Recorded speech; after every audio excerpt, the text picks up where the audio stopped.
다 같이 하시면 좋겠습니다. 최상의 은총을 최대치로 축복하십니다. 우리 은혜 제풀 사랑 제풀 벤처럼 모두가 다 한번 합시다. 최상의 은총을 최대치로 축복하십니다.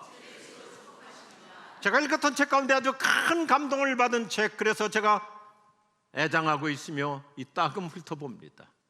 데이비드 토마스라는 분인데 웬디스 햄버거의 창업자, 이 데이비드의 진솔한 자기 간증 스토리입니다.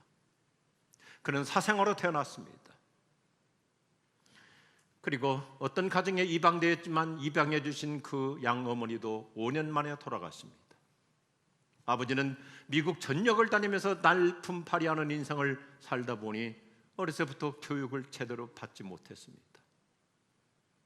배운 바가 없다 보니까 그는 어떤 간이식당에 취직하여 근근하게 아주 저렴한 일당을 받으며 일했습니다. 그럼에도 그는 여전히 하나님을 의지하면서 신앙적으로 자신의 인생에 많은 가치관을 잘 정립해서 어느 날 그는 사업을 시작하는데 3가지 신념을 가지고 패스트푸드 사업을 시작합니다. 정직, 근면, 성실이라고 하는 이 신조를 가지고 시작합니다. 근면, 정직, 성실, 헌신. 초라한 햄버거 가게를 시작했는데 하나님께서 성공기업으로 키워주셨습니다. 그래서 작년도 통계 보면 미국의 햄버거 사업 중에 1위가 맥도날드, 3위가 버거킹, 2위가 웬디스 햄버거입니다. 자, 제 둘째 딸 웬디의 빨강머리 이 캐릭터에서 아이디어를 얻어가지고 이 회사의 로고도 만들었던 것입니다. 생각해 보십시오. 사생아 출신입니다.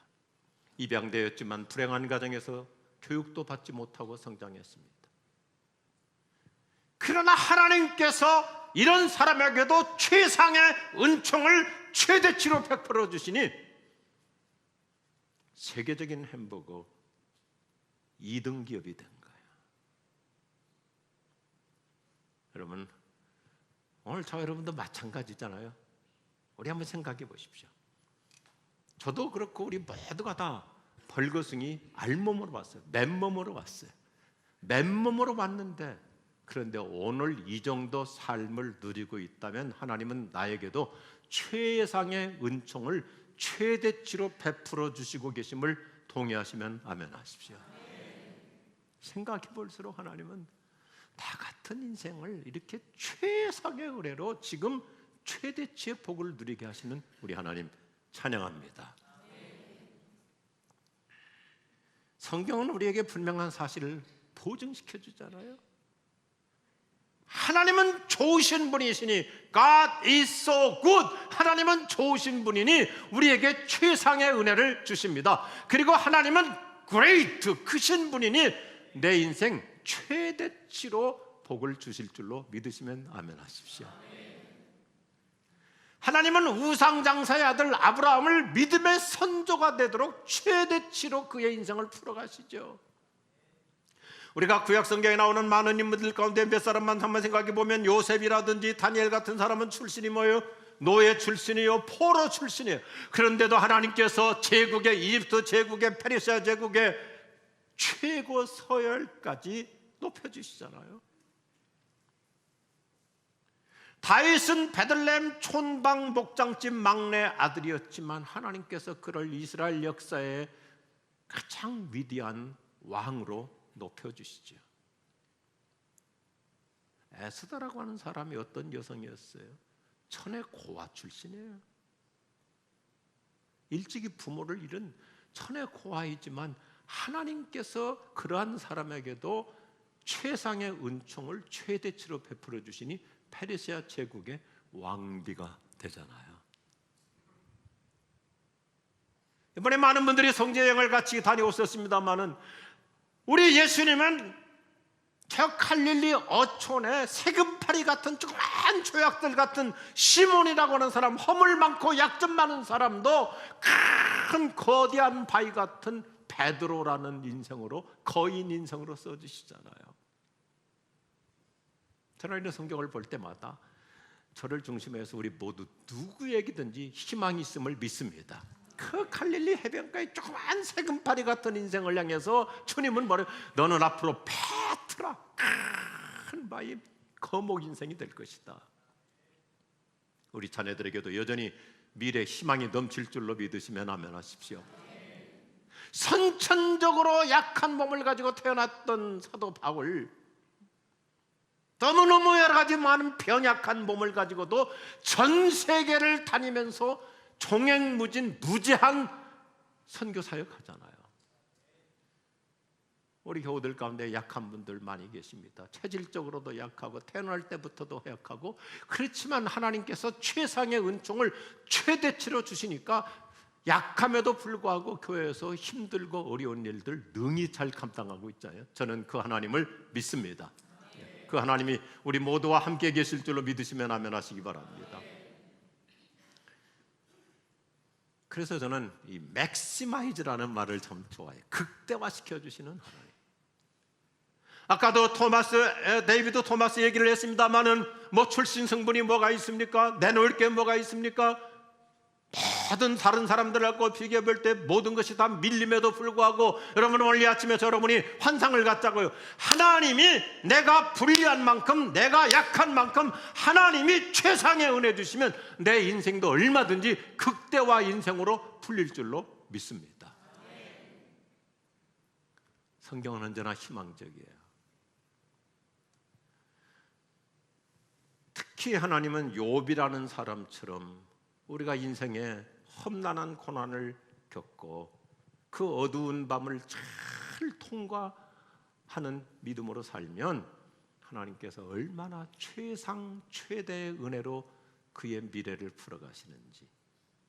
욥은 수천 년 전 옛날 가상적 인물이 아니라 오늘 저 여러분도 내 인생의 어떤 시련도 거뜬히 극복하면서 믿음으로 이겨나가기만 하면 욥기 42장 최상 최대치의 은혜의 역사, 나의 스토리가 될 줄로 확신합니다. 그 얘기예요. 저는 구약성경 중에서 요엘서 2장 25절 이 놀라운 하나님의 보상 은총을 좋아해요. 따라서 너희가 고생한 횟수만큼 보상해 주실 것이다. 믿으시면 아멘 하십시오.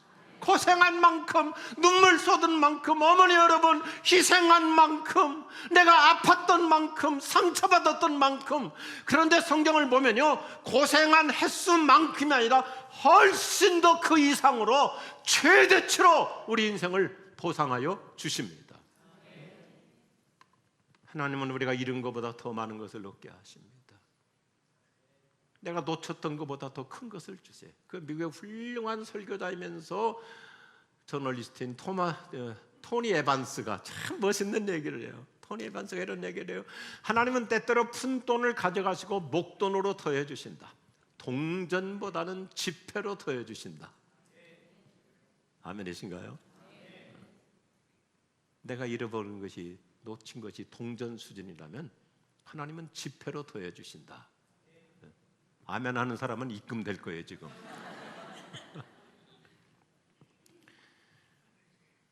지금 잃은 거 가지고 우리가 너무 연연하지 마요. 하나님께서 얼마든지 몇십 배 몇백 배로 갚아주실 줄로 믿습니다. 이사야 61장에서 이사야 선지자가 희망의 선지자잖아요. 이렇게 노래하잖아요.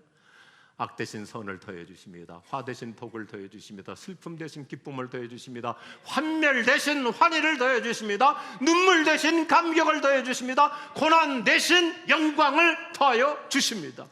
슬픔 대신 희락을, 죄 대신 화관을, 근심 대신 찬송을, 찬송의 옷을 주셨네. 성경은 참 멋있어요. 하나님을 소개하는 창세기 1장 1절부터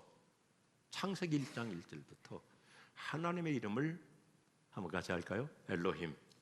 엘로힘이라고 소개. 넉넉한 은혜를 넘치도록 베풀어 주시는 하나님.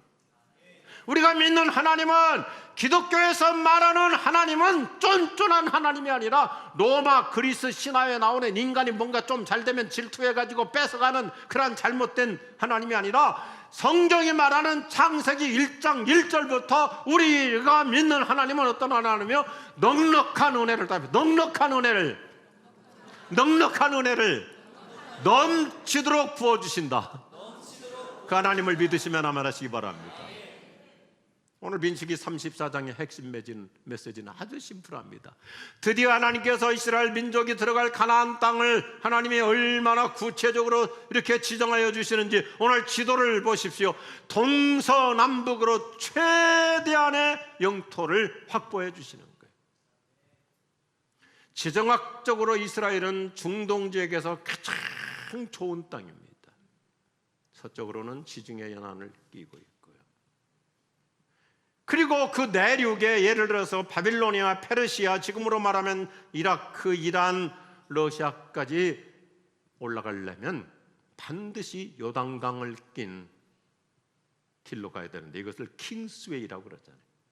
이스라엘 땅을 거쳐가게 돼. 그러니까 역사 이래로 너무나 좋은 곳이기 때문에 이 땅을 뺏으려고 지금까지도 호시탐탐 적군들이 노리고 있는 거예요. 어떻게 보면 지정학적 상황에서 우리나라와 비슷한 특성을 갖고 있습니다. 한쪽으로는 바다, 한쪽으로는 대륙. 하나님은 우리에게 오늘도 변함없이 이처럼 최상의 은총을 최대치로 베풀어 주실 줄로 믿습니다. 성경은 이스라엘 땅을 가나안 땅, 약속의 땅, 시온의 땅, 젖과 꿀이 흐르는 땅이라는 다양한 명칭으로 부릅니다. 이스라엘의 국토 북쪽 갈릴리 지방은 수자원이 풍부해서 비옥한 동토를 이루고 있습니다. 남쪽 유대 광야는 지중해 해수면보다 400m, 500m 낮기 때문에 일교차가 굉장히 큽니다. 낮에는 불덩어리고 저녁에는 아주 쌀쌀할 정도로 기온이 내려갑니다. 그러니까 밤마다 이슬이 풍부하게 내리기 때문에 대추, 야자를 중심으로 해서 다양한 야생 식물들이 풍성하게 자랍니다. 그래서 구약 성경에 보면 젖과 꿀이 흐르는 땅, 그 꿀이라는 말은 대추, 야자의 열매, 당도가 대단해요. 미국의 캘리포니아의 포도와 오렌지 다 이스라엘에서 가져가가지고 개량해서 만든 것입니다. 이스라엘은 겉으로 보기에는 황량하게 보이는데 대단한 농업 국가의 농산물의 30%를 수출하는 나라입니다. 이스라엘의 국토는 우리나라 남한 면적의 4분의 1밖에 안 돼요. 전라남도, 전라북도를 합한 면적 정도에 불과합니다. 그런데 이스라엘 땅은 지중해 연안을 낀 천혜의 지역입니다. 특별히 북쪽으로는 헐몬산이 있어. 그쪽이 만년설이잖아요. 저기서 눈 녹은 물이 내려와서 이스라엘 전 국토에 물을 공급해 줍니다. 4,000년, 5,000년, 6,000년이 지났어도 여전히 그 물줄기는 지금도 변함없이 콸콸콸콸 흘러내려서 많은 팀들이 성지여행을 해도 여기를 안 가요. 돈 때문에, 시간 때문에. 우리 교회는 필수적으로 갑니다. 왜냐하면 이곳에 가봐야 이스라엘이 왜 축복받은 땅인지를 실감하거든요. 이스라엘 중앙부에는 바다처럼 거대한 갈릴리 호수가 있죠. 헐몬산에서 내려온 물을 저장하고. 그래서 한여름에도 갈릴리 호수에서는 수영이 어려워요. 왜냐하면 눈 녹은 물이기 때문에 물이 굉장히 차갑습니다. 그리고 이스라엘 북토의 척추에 해당하는 요단강을 따라서 이 물줄기가 여리고를 거쳐서 우리가 흔히 말하는 사해 여매까지 가는 거예요. 그러다 보니 예루살렘을 중심으로 한 근교의 모든 농토를 저처럼 비옥한 토지로 만들어줍니다. 옥토가 되게 합니다. 요단강이라는 물줄기는 여리고까지 내려가는데 여리고라고 하는 도시는 인류 역사상 가장 오래된 풍요의 도시입니다. 지금까지 고고학자들이 발굴한 역사 유적지 중에서 가장 오래된 도시예요. 우리는 뭐 이집트 문명, 바빌로니아 문명 이렇게 역사에서 공부하지만 아직까지 고고학자들이 발굴한 도시 중에서 8,000년 된 여리고, 지금도 대추야자 생산지로 변함이 없습니다. 성지여행 가보신 분들 알겠지만 그렇게 엘리사 시대 때 엘리사가 기도해가지고 물줄기가 쫙 여리고에서 쓴 물이 단물로 변해가지고 그 물이 지금도 그냥 콸콸콸콸 솟아나오고 있잖아요. 8,000년 전에도 문명 도시였고 중동 지역에서 가장 왕성했던 국제 도시였습니다. 이처럼 이스라엘 땅은 겉으로 볼 때는 척박하지만 속으로는 아주 토질이 기름져 있습니다. 그리고 대부분의 지역이 지중해보다 400m, 500m 낮아가지고 일교차가 큰 덕으로 풍부한 이슬이 내립니다. 그래서 척박한 지역인데도 풍성한 열매를 저렇게 아름답게 맺어요. 저는 이렇게 딱 한마디로 이스라엘 땅의 특성을 다이제스트합니다. 아주 쉬워요. 이스라엘 하나님이 주신 그 땅은 평야와 광야, 북쪽은 평야, 남쪽은 광야로 되어 있어요. 절묘한 조화를 이룹니다. 보세요. 성경이 정확하잖아요. 평야지대는 유목을 하니까 젖과 꿀이 흐른다. 젖이 흐르고 밀크이죠. 광야지대는 온갖 야생식물과 대추야자, 꿀, 젖과 꿀이 흐르는 땅으로 절묘한 조화를 이루어요. 여기서 저 여러분이 먼저 적용할 게 있어요. 내 인생을 살다 보면 평야와 같이 평범하고 좋은 일도 있고 광야와 같이 험난한 일도 있지만 하나님은 반드시 절묘한 조화를 이루어서 내 인생을 최상의 은총으로 최대치로 축복하실 줄로 믿으시면 아멘 하십시오. 이스라엘 땅은 어떤 지리적인 땅을 얘기하는 게 아니라 우리 인생도 얼마든지 하나님은 평야와 광야로, 광야와 평야로 축복해 가실 줄로 믿습니다. 그런데 이스라엘 민족의 모순이 하나 있는데 아주 심각한 현실이에요. 아직까지도 그들은 예수님을 철저하게 거부하고 있어요. 이게 답답한 노릇이에요. 얼마나 예수님을 싫어하는지요. 유대인들은 지금도 애들이 유치원에 가면 더하기를 배우고 빼기를 배우잖아요. 덧셈 뺄셈을 배우는데 더하기 표시를 유치원 아이들 때부터 보다 보면 예수님의 십자가를 연상할 수 있다. 그래가지고 이스라엘만의 수학기호가 얼마나 억지요. 밑에를 잘라버린 거예요. 이게 이스라엘의 수학기호예요. 더하기 표시가 돼 있어요. 그냥 예수님이 싫은 거예요. 애들도 혹시라도 예수님의 십자가 생각할까 봐서 저렇게 생떼를 부리는 거죠. 더하기를 잘라가지고 2000년 동안 예수님을 거부하고 있기 때문에 얼마나 스스로 고생하고 있는지. 예수님이 태어나신 베들레헴은요 이렇게 완전 시멘트 콘크리트 장벽으로 막아서 베들레헴은 팔레스타인 사람들한테 넘겨주었어요. 답답해요. 아주 재밌는 에피소드 하나 얘기할게요. 저렇게 그냥 시멘트 장벽으로 좀 보여줘 봐요. 철옹성을 쌓아놨는데도 팔레스타인 사람들이 곳곳에서 땅굴을 뚫어가지고 이스라엘로 자꾸 침범해서 도대체가 이렇게 땅굴을 이렇게 잘 뚫라고 봤더니 북한 노동자들이래요. 그래서 북한이라는 나라가 도대체 어떤 나라인가 연구해가지고 지금은 북한에 대한 최고의 정보를 가진 나라가 이스라엘이 됐어요. 하여튼 땅굴 뚫는 데는 도가 터 있는 나라이잖아요. 베들레헴을 팔레스타인에게 놔주고 예루살렘은 어때요? 혼란의 도성이잖아요. 하나님을 예배하는 것, 하나님의 임재와 하나님의 영광을 체험하는 것, 하나님으로부터 놀라운 축복을 받는 거룩한 성 예루살렘이 예수님을 배반해버리니까 저렇게 이슬람이 차지해버리고 유대교가 있고 기독교 중에 천주교, 그래서 예루살렘은 그냥 혼돈 그 자체. 가보면 이게 진짜 성지가 맞나 할 만큼 너무너무 안쓰러운 거예요. 안타까운 거예요. 예수님을 거부하니까 오늘날도 이스라엘은 전쟁이 끝나지 않죠. 1년에도 수십 번씩 자폭 테러 사건이 일어나고요. 미사일을 발사하고요. 여기저기서 폭탄이 터지고요.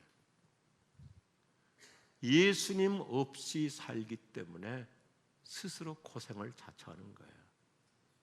오늘 저의 설교를 잘 적용하면서 들으셔야 됩니다. 이스라엘 얘기하고 있는 게 아니에요.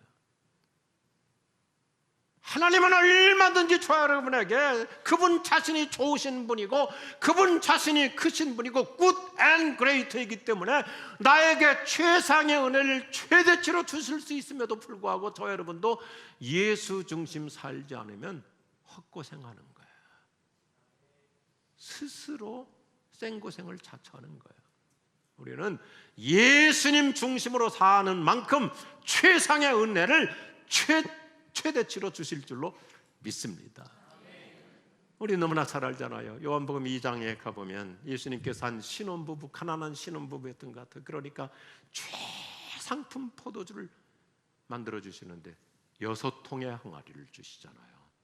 그건 저는 궁금하면 계산해 보거든요. 계산해 보니까요, 포도주 한 병이 몇 리터예요? 아이, 남자들 모르는 체 하지 말고 평상시 잘 드시잖아요. 포도주 한 병에 750리터, 750리터를 6통 600리터로 계산하니까요, 포도주 800병이에요. 800병.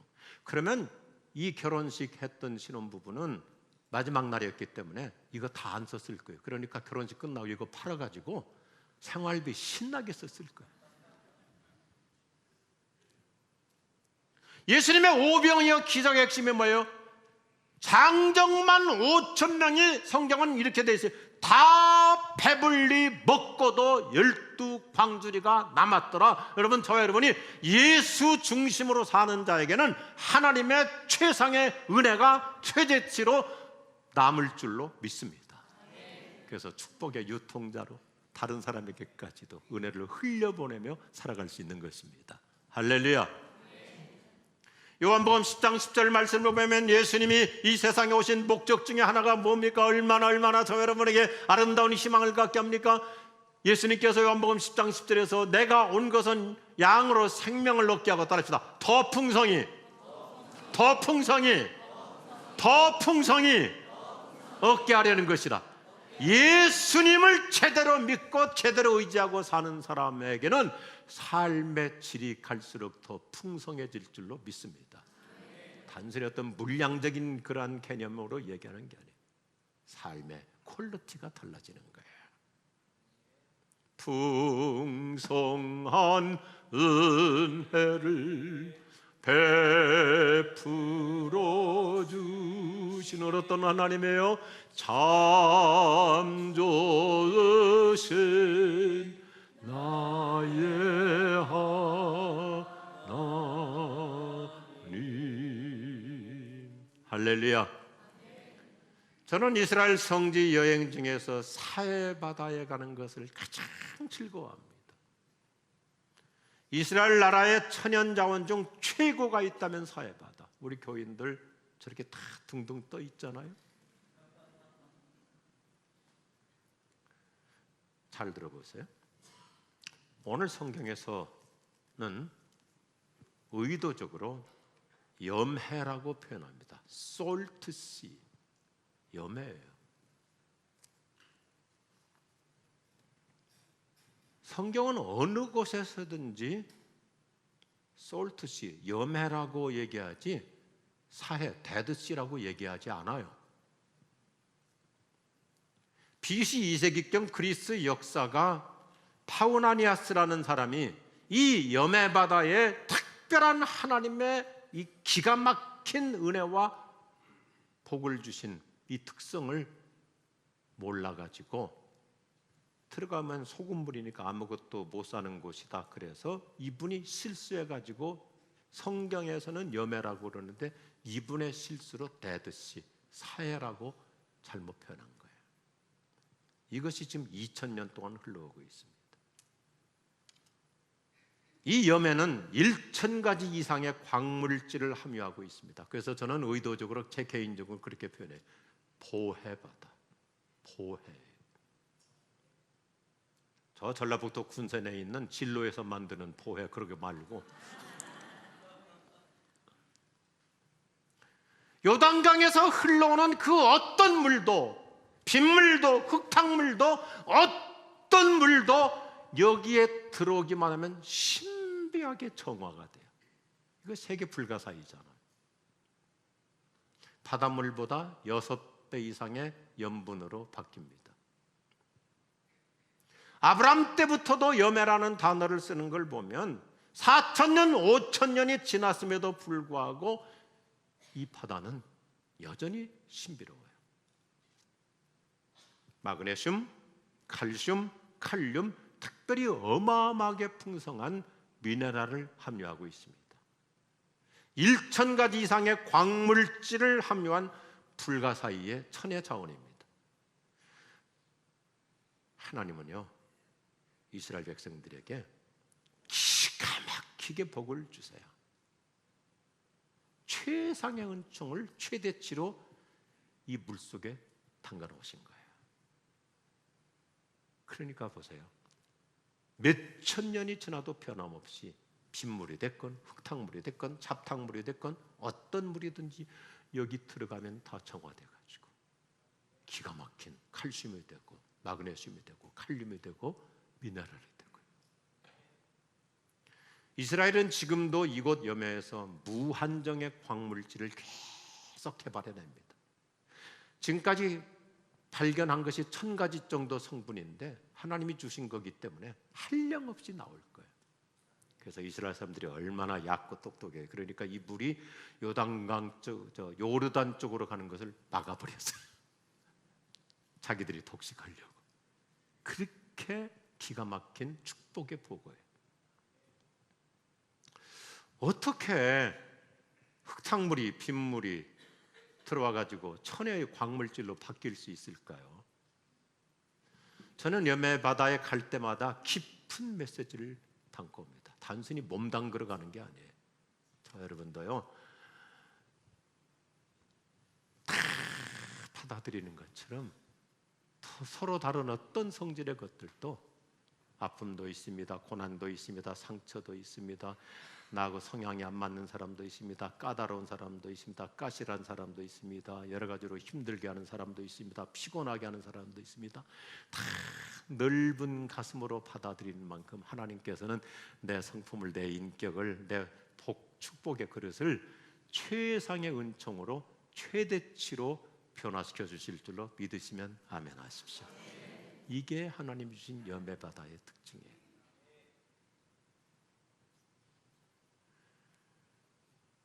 내 인격의 사이즈만큼 하나님은 나에게 최대치로 역사해 주세요. 성품의 그릇만큼 채워주시고 악한 것도 좋은 것으로 바꾸어 주실 줄로 믿으시면 아멘 하십시오. 세상에 들어오는 것마다 다 여기만 들어왔다 하면 파우나니아스라는 사람이 실수해갖고 대드시라고 그랬지. 그건 무식의 소치가 돼버린 거고, 들어왔다 하면 광물질이 되고 천연자원이 되고 미네랄이 되는 것처럼 그래요. 이게 하나님의 신비. 그래서 오늘 민수기 34장은 염해로 시작해서 염해로 끝나요. 3절에서 염해에서 이스라엘 영토가 시작돼가지고 서쪽으로 지중해 연안을 따라서 저 북쪽으로 헐몬산을 해서 요단강을 따고 갈릴리 호수를 따라서 다시 요단강 하부로 내려가지고 여리고를 거쳐서 다시 12절 염해로 끝나요. 이게 하나님의 그림이에요. 내가 외형적으로는 보잘것없고 겉으로 볼 때는 마치 염분만 있는 쓸모없는 물같이 보인다 할지라도 그 내면에, 저 여러분의 내면 속에는, 내 인생의 본질 속에는 하나님의 은혜가 최상으로 흐르고 있음을 믿으시면 아멘 하십시오. 내 인생의 모든 길목마다 하나님은 마르지 않는 은혜를 무한정 베풀어 주십니다. 광야에서도 샘이 흐르게 하는 하나님의 은혜, 내 인생을 여전히 앞으로도 계속해서 지금까지도 나를 최대치로 축복하셨듯이 앞으로도 변함없이 나뿐만 아니라 우리 자녀들도 우리 후대들도 하나님께서 최상의 은총을 최대치로 베풀어 주실 줄로 믿습니다. 이게 하나님의 말씀이에요. 저는 성경을 통해 확인하는 사실 하나가 있어요. 사람이 다른 게 아니에요. 믿음이 달라요. 하나님은 꿈과 비전대로 이루어 주세요. 내가 인격과 성품의 토량을 넓히는 만큼 하나님은 큰 은혜로 보상해 주세요. 사랑의 심장을 크게 품는 만큼 최상의 은혜를 주세요. 우리 자랑스러운 우리 지구촌 교우들이요, 우리 교회는 큰 심장의 사람들이잖아요. 옹졸하게 살지 않고 꼬장꼬장 따지며 살지 않고 그냥 뭐 저급하게 살지 않고 Big heart, 큰 가슴을 품고 사는 만큼 하나님은 내가 손해본 거, 내가 잃은 거, 내가 양보한 거, 내가 자존심 구긴 거, 그거 별거 아니에요. 하나님께서는 몇 곱절로 최상의 은총을 최대치로 베풀어 주셔서 우리 인생 품격 인생 만들어 주실 줄로 믿으시면 아멘 하십시오. 이게 하나님의 은혜의 공식이에요. 너 자존심 상했니? 너 기분 언짢았니? 상처받았니? 양보하니라고 손해봤니? 희생했니? 너 그렇게 애쓰고 수고했는데도 누가 알아주는 사람 없어? 신경 쓰지 마. 하나님 뭐라고요? 내가 최상의 은총을 너에게 최대치로 보상해 줄 거야. 할렐루야.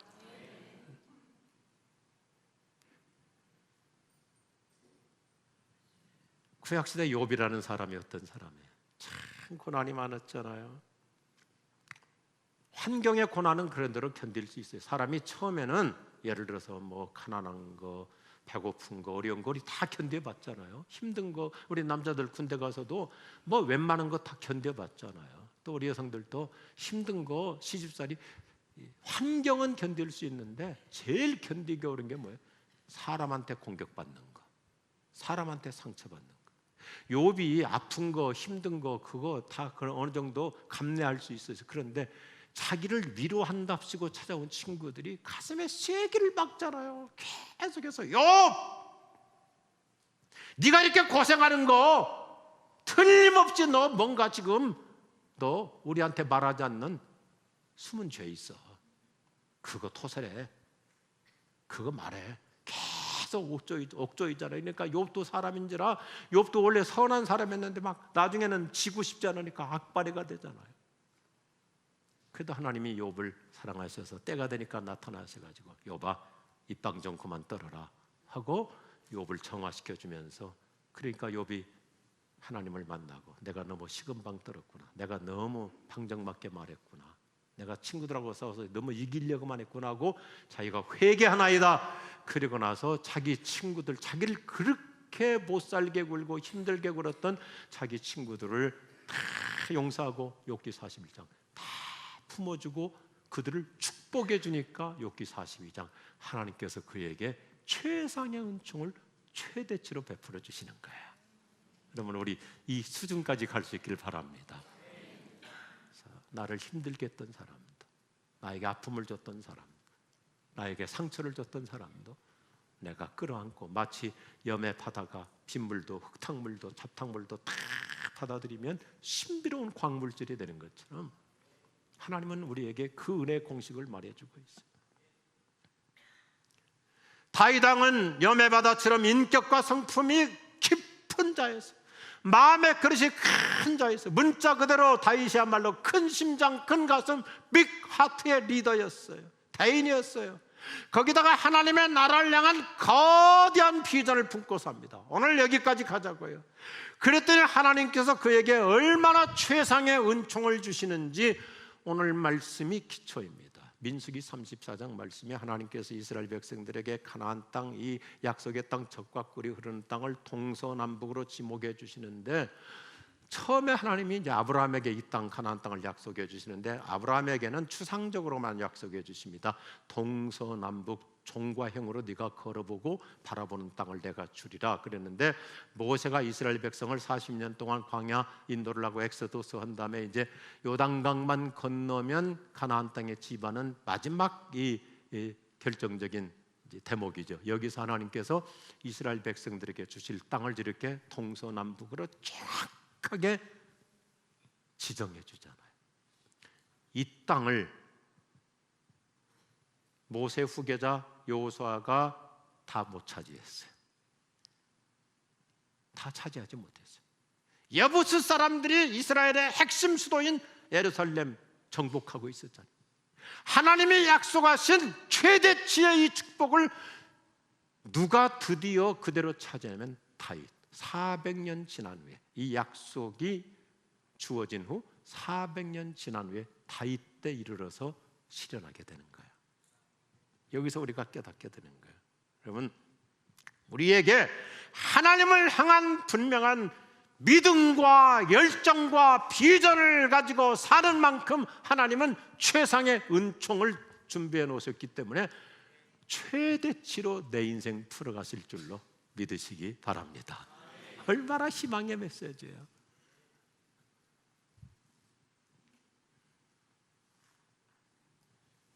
다윗 이전의 사람들에게는 그런 열정이 없었기 때문에, 그런 큰 하나님 나라 비전이 없었기 때문에 하나님이 이렇게 지목해 주신 땅임에도 불구하고 다 차지하지 못했던 거예요. 그런데 다윗은 믿음으로, 열정으로, 비전으로 나가니까 하나님께서 그대로 이루어주세요. 그대로 이루어주세요. 하나님은 나 같은 죄인에게도 얼마든지 최상의 은총을 최대치로 주시려고 지금도 하나님 편에서 오히려 내가 준비되기를 기다리고 계시는 줄로 믿습니다. 그러니까 우리는 늘 희망이 있는 거예요. 미래가 있는 거예요. 사도 바울은 로마서 8장 32절에서 저 여러분에게는 놀라운 확신을 갖고 살도록 하잖아요. 자기 아들까지도 아끼지 않고 우리 모두를 위해 내어주신 분께서 그 아들과 함께 따라합시다. 모든 것을 은혜로 주지 않으시겠습니까? 여러분, 나 같은 죄인을 위해서 독생자 예수님도 아낌없이 주신 하나님이시라면, 내가 분명한 믿음을 가지고 하나님을 사랑하는 그 뜨거운 열정과 하나님 나라 비전을 가지고 살기만 하면 모든 것을 은혜로 최대치로 주실 줄로 확신합니다. 멋있어요. 성경 멋있어요. 예수님은 자기를 찾아와 간구하는 사람들에게, 부르짖는 사람들에게 얼마나 놀랍게 최상의 은혜로 역사해 주십니까? 최고의 기적을 베풀어 주잖아요. 저와 여러분이 거시적인 비전을 품고 기도하는 만큼 하나님은 최대치로 응답해 주십니다. 우리 한번 믿음으로 선포하면 좋겠어요. 따라합시다. 하나님은 나에게 최상의 은총을 최대치로 복 주십니다. 아멘이신가요? 이 그림 그리고 사는 거야. 내가 아직 준비가 덜 돼서, 내가 아직도 미흡해서 그러지. 하나님 편에서는 기다리고 계시는 거예요. 보세요. 민수기 34장. 하나님 이스라엘 백성들이 가나안 땅에 들어가서 제대로 믿음으로 살고 하나님 중심으로 살면 이대로 복을 주신다고 그랬는데 준비가 안 되니까 400년 딜레이 된 거예요. 400. 다윗은 준비가 되니까 하나님께서 그대로 이루어 주시잖아요. 이게 예수님의 공식이죠. 내 믿음대로 될지어다. 네 기도 이상으로 응답될 것이니라. 내가 너를 낫게 하리라. 내가 너를 고쳐주리라. 내가 너를 축복하리라. 따라합시다. 내가 너를 도와주리라. 내가 너에게 최상의 은총을 최대치로 베풀어 주리라. 그래요. 예수님의 제자들이 그랬잖아요. 예수님의 제자들 실패했어요.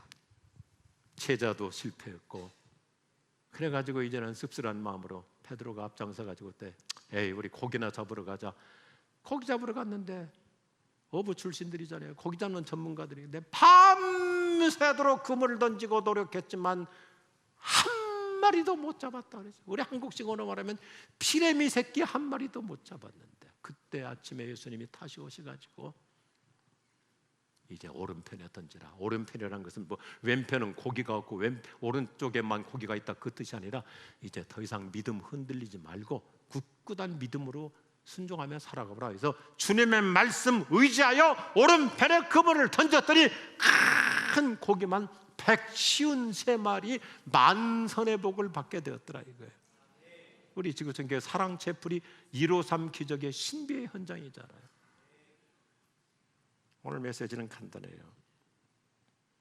내 편에서 준비되는 만큼 오늘도 변함없이 하나님은 최상의 은총을 최대치로 나에게 베풀어 주시고 역사하실 줄로 믿으시면 아멘하십시오.